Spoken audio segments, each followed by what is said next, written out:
All right, guys, this is for all the independent filmmakers. You know what I mean, independent? I don't mean people that are getting ready for Sundance Film Festival or Cannes. I'm not talking about independent with studio backing. I'm talking like making a movie with a phone. Some suggestions to everybody. And I'm also going to talk about playwriting too. Okay, so you have your phone, you have notes. You might have a MacBook Pro. You might have some type of device that you can make notes on, okay? My suggestion is when you're doing plot notes or you're just making regular notes, put it in notes on your phone. When you're dealing with dialogue, write it down.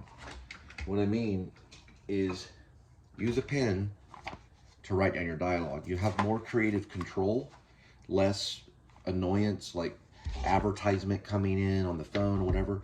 When you come with dialogue, okay, write it down and then put it into something. When it comes to, like, let's say you come up with a good idea and you're on the road, or I don't know, you're at work or something, whatever may happen, you come up with a good idea and you're like, wait a minute, that's the plot twist. And what David Lynch says is if you don't write it down, disaster, right? He uses this term about something Hamlet would be talking about. I don't want to get into be or not to be if you don't write it down.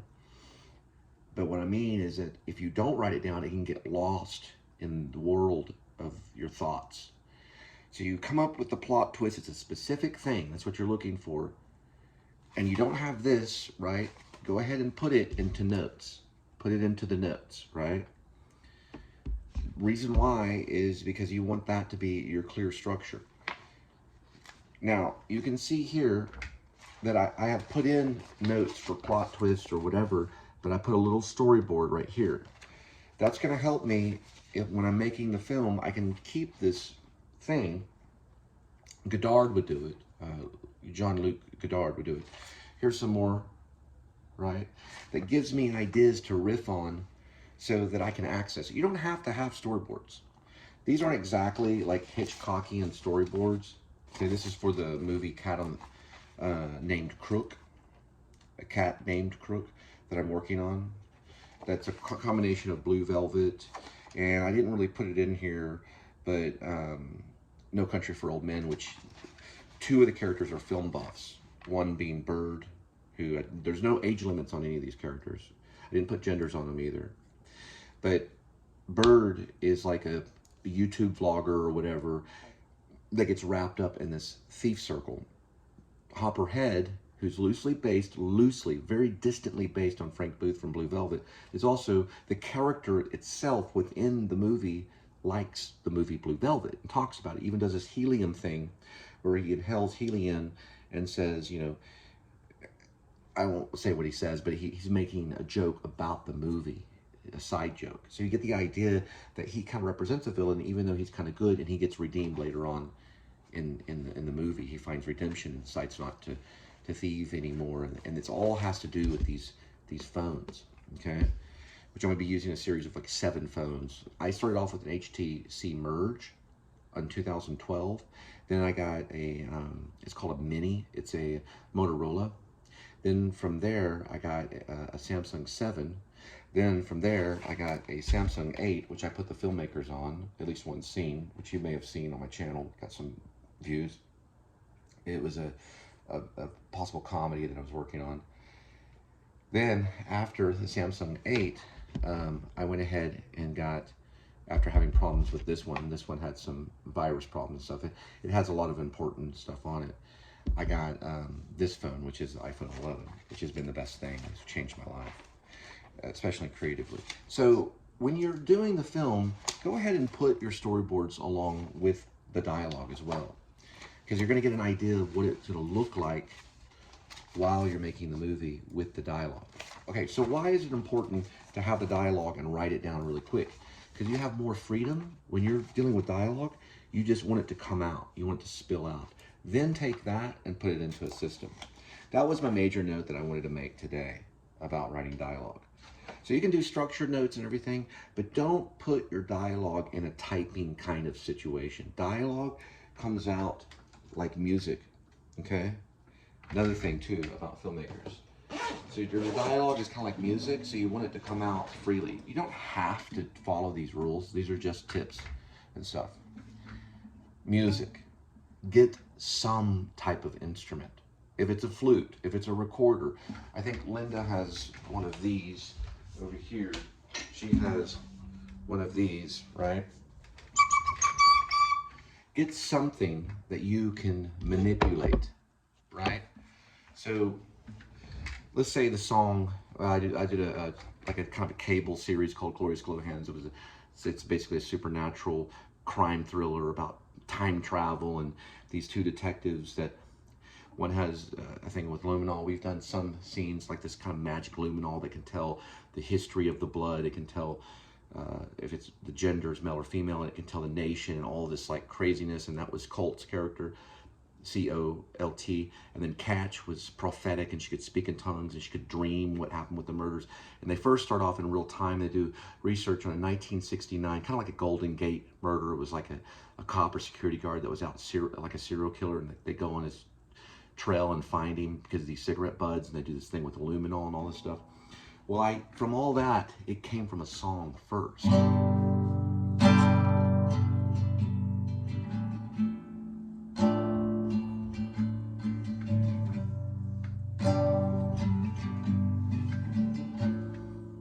With an intro.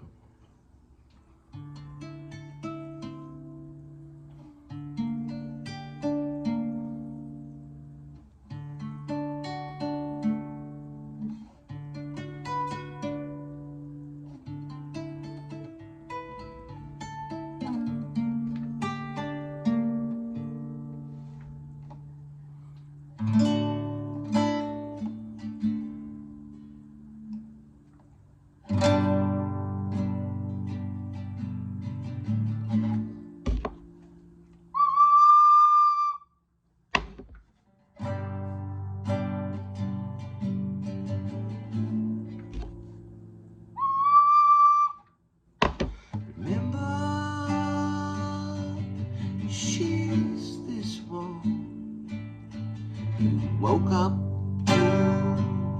not alone, for you'll never transition with a photo in your hand. One for the road, one for the road. There's the man.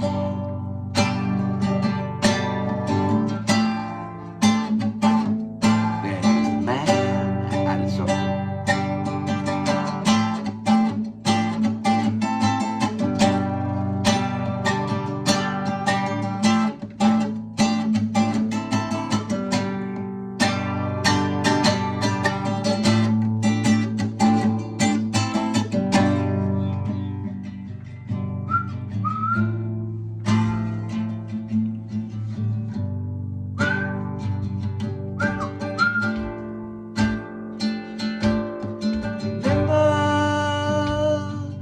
She's this one with a holly in her hand.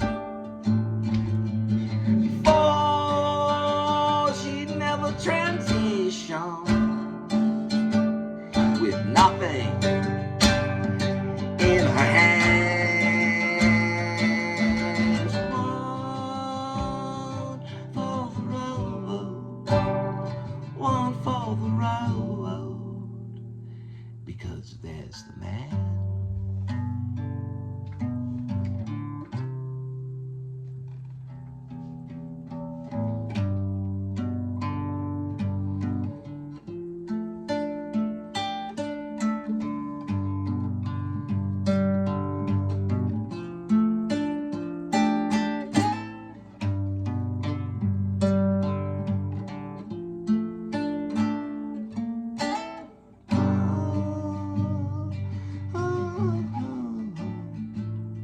So what it's about is Catch has this Polaroid in her hand. She's traveling along the highway, And the Polaroid is of these bones of this victim of this 1969 killer that was once a cop. And she has a problem with alcohol. She also speaks in tongues and she's prophetic. And he reminds her, while on the road, he reminds her something. He reminds her, one for the road, one for the road, because there's the man. Because there's a man. And there's a high pitch kind of thing.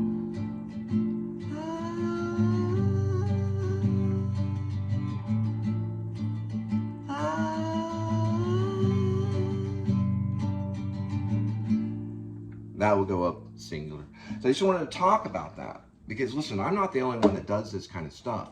Lynch plays it like this. He'll play the guitar like this, using it as a musical vehicle to find ideas and things. Now the Glorious Glo Hands, which we're not going to be working on that without funding.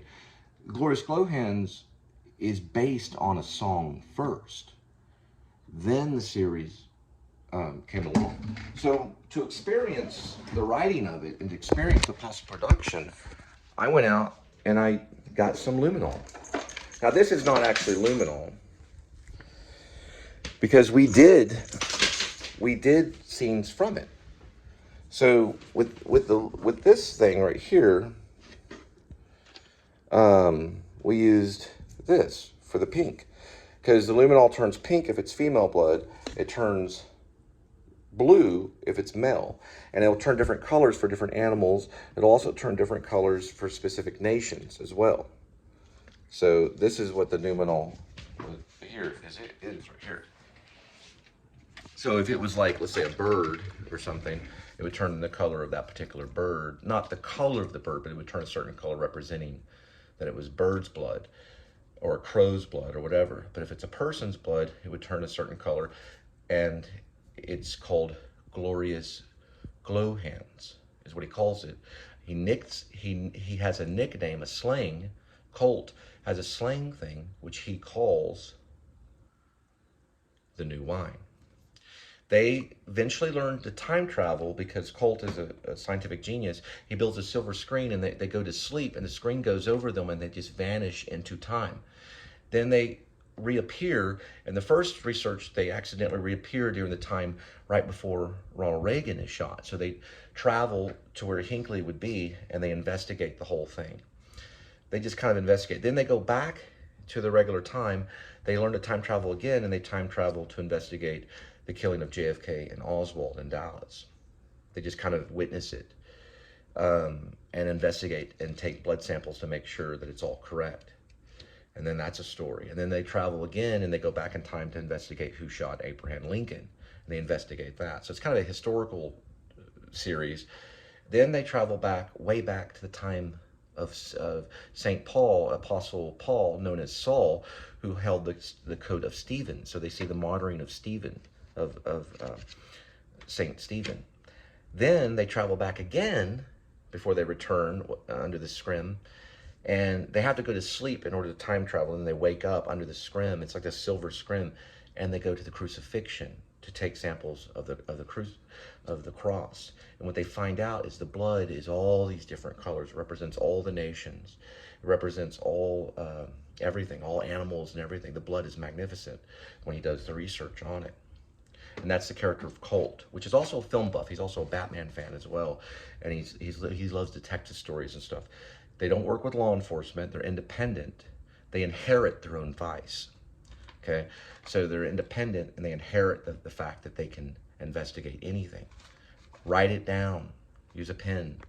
This is for a cat named Crook, but I'm also talking about Glorious Glo Hands because of the song. Don't have Cat Named Crook song yet. It hasn't come to me, but it sometimes comes to me, almost kind of like a dream. Last thing that I want to say about this device. I've written many plays. All of them, please use the pen first. This one is a play called UHM. It's only been written with pen. It's genius. I was thinking about Neil Simon the other day, Brighton Beach Memoirs and all this stuff. I was thinking about Sam Shepard and everything. Use a pen first. This is almost finished. It's called UHM. It's got many titles at the beginning.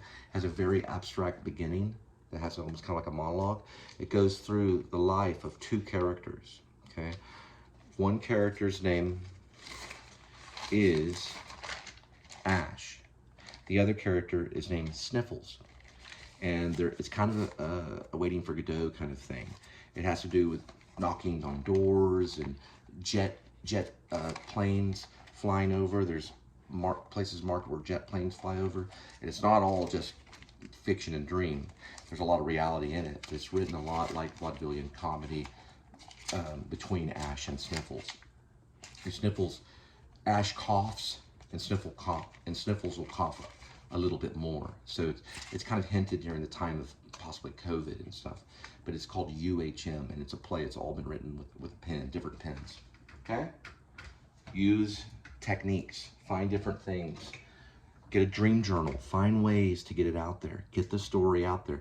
You're competing with some of the best. You have a good one. This will be posted as what I call a raw upload post with Glorious Glo Hands, talking about storytelling, writing process, and the song Glorious Glo Hands, now being processed and worked by a band called The Amateurs, which is the new name of my band. Okay, have a good one.